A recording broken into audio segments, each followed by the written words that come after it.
LPG वितरकांकडे कुठेही gas तुटवडा नाही। एका दिवसात 60 लाख गॅस सिलेंडरची डिलिव्हरी करण्यात आली।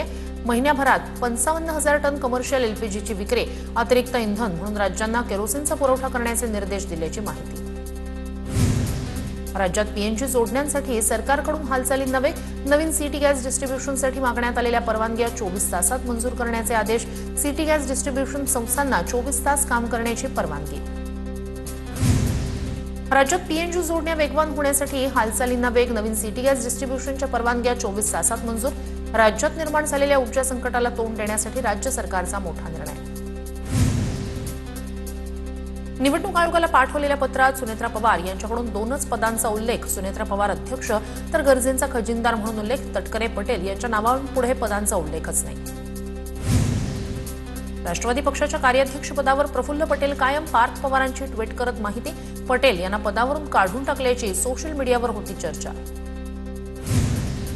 दादा असताना आणि दादांच्या पश्चात विलीनीकरण ही वेगळी बाब। अदिती तटकरे यांचं वक्तव्य। तर सुनेत्रा पवारांकडे नेतृत्व दिल्यानंतर आमच्याशी कुठलीही चर्चा झालीच नाही। शशिकांत शिंदे यांची माहिती। राष्ट्रवादीचे नेते सुनील तटकरे यांच्या कथित व्यावसायिक भागीदारीवरून आता नवा वाद। 10 का 150 कंपन्यांचं काय? विकास गोगावले यांचा निशाणा। मुंदू खरात प्रकरण अत्यंत घृणास्पद। महिला अधिकाऱ्याच्या नेतृत्वाखाली प्रकरणाचा तपास सुरू। पीडित महिलांना न्याय मिळाला पाहिजे। दोषींना कठोरात कठोर शिक्षा झालीच पाहिजे। मंत्री अदिती तटकरेंकडून स्पष्ट। मुंदू खरातवर दाखल प्रत्येक गुन्ह्याची एसआयटी कडून स्वतंत्र न्यायालयीन प्रक्रिया होणार। मुंदूवर आतापर्यंत नाशिकमध्ये 10 तर शिर्डीत 1 गुन्हा दाखल। प्रत्येक गुन्ह्यात वेगवेगळी पोलीस कोठडी घेऊन तपास केला जाणार। खरातचा पुण्यातील सीए, पुजारी आणि सराफा व्यावसायिकाची चौकशी। खरातच्या 6 तास चौकशीत धक्कादायक बाबीसमोर।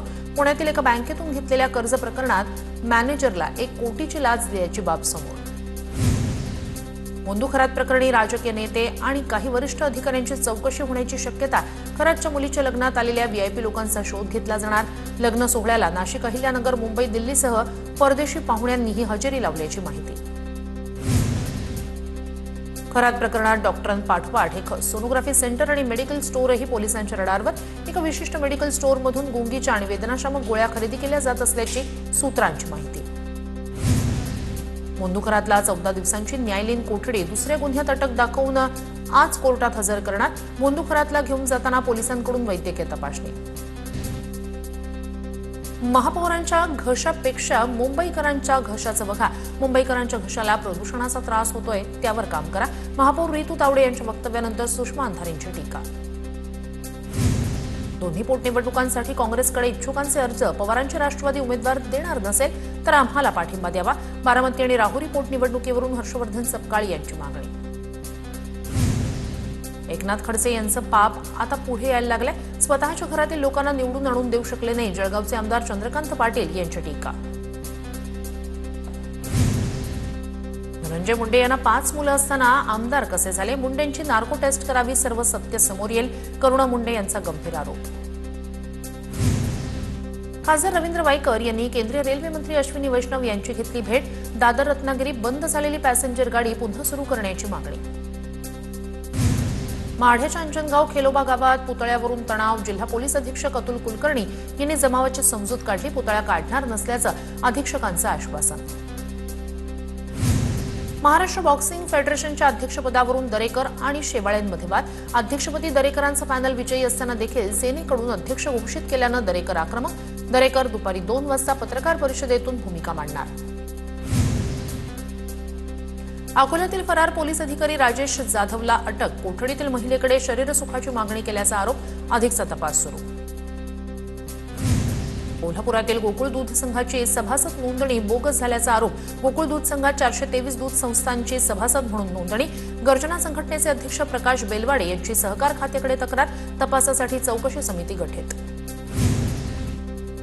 अल्पवयीन मुलींवर अत्याचाराच्या घटनांनी पुणे आणि नाशिक हादरलं। चाकणमध्ये नराधम बापाकडूनच अल्पवयीन मुलीवर अत्याचार, तर नाशिकमध्ये स्कूल व्हॅन चालकानं 9 अल्पवयीन मुलींचा विनयभंग केल्याची धक्कादायक घटना। रायगडमधील बांधकाम प्रकरणी मनसेकडून चौकशीची मागणी। रोहा तालुक्यातील रोटखुर्दमधील बांधकामात निलेश चाकणकर, आकाश चौधरी यांची भागीदारी असल्यानं अनेक प्रश्न। मनसेचं तहसीलदारांना निवेदन। पनवेल महापालिकेत गोंधळ. ठाकरेंच्या सेनेच्या गटनेत्या लीना गरड यांना बोलू न दिल्यानं सभागृह तापलं. कामापेक्षा ठेकेदार स्वतःचे खिसे भरण्यातच व्यस्त. गरड यांचा आरोप. नवी मुंबई महापालिकेत भाजप आणि शिवसेनेत वाद. 60 वर्षांच्या वयोमर्यादेच्या निर्णयावरून भाजप आणि शिवसेनेत वाद. भाजपचे सभागृह नेते सागर नाईक यांचा पालिकेविरोधात कोर्टात जाण्याचा इशारा. बहुमतानंतर गारगाई प्रकल्पाला स्थायी समितीकडून हिरवा कंदील. त्रुटींमुळे गारगाई प्रकल्पाचा प्रस्ताव स्थायी समितीनं माघारी पाठवला होता. डोंबिवली रिंगरोड प्रकल्पग्रस्त मोबदल्याप्रकरणी शेतकरी आक्रमक. डोंबिवली रिंगरोड प्रकल्पात 350हून अधिक शेतकरी बाधित. टीडीआर ऐवजी रोख मोबदला देण्याची शेतकऱ्यांची मागणी. डोंबिवली एमआयडीसीमध्ये 3 दिवस पाणी पुरवठा ठप्प. नागरिक त्रस्त. मनसेच्या नेतृत्वाखाली एमआयडीसी कार्यालयावर मोर्चा. पाणी पुरवठा सुरळीत न झाल्यास अधिकाऱ्यांना कार्यालयात बसू देणार नाही, मनसेचा इशारा. मीरा भाईंदर मेट्रो 9चं उद्घाटन 3 तारखेऐवजी 6 एप्रिलला होणार. उद्घाटन सोहळ्यापूर्वीच भाजप आणि शिवसेनेत श्रेयवाद. मेट्रोच्या श्रेयासाठी बॅनरबाजी. उल्हासनगरमध्ये शिष्यवृत्ती योजनेच्या नामकरणावरून वाद. महापौरांचा माजी आमदार ज्योती कलानी यांचं नाव देण्याचा प्रस्ताव, तर भाजपकडून सावित्रीबाई फुले यांचं नाव देण्याची मागणी. भंडाऱ्यात बावनथडी प्रकल्पग्रस्तांचं जलसमाधी आंदोलन. जमिनीच्या मोबदल्यातील अनेक मागण्या अद्याप प्रलंबित. वारंवार मागण्या करूनही प्रशासनाचं दुर्लक्ष होत असल्याचा आरोप. ठाण्यातील माजीवडा चौकातील रस्ता खचला. शहरात मोठ्या प्रमाणात वाहतूक कोंडी. घोडबंदर, कोलशेत, वसंत विहार भागातून ठाण्याच्या दिशेनं प्रवास वाहतुकीवर परिणाम.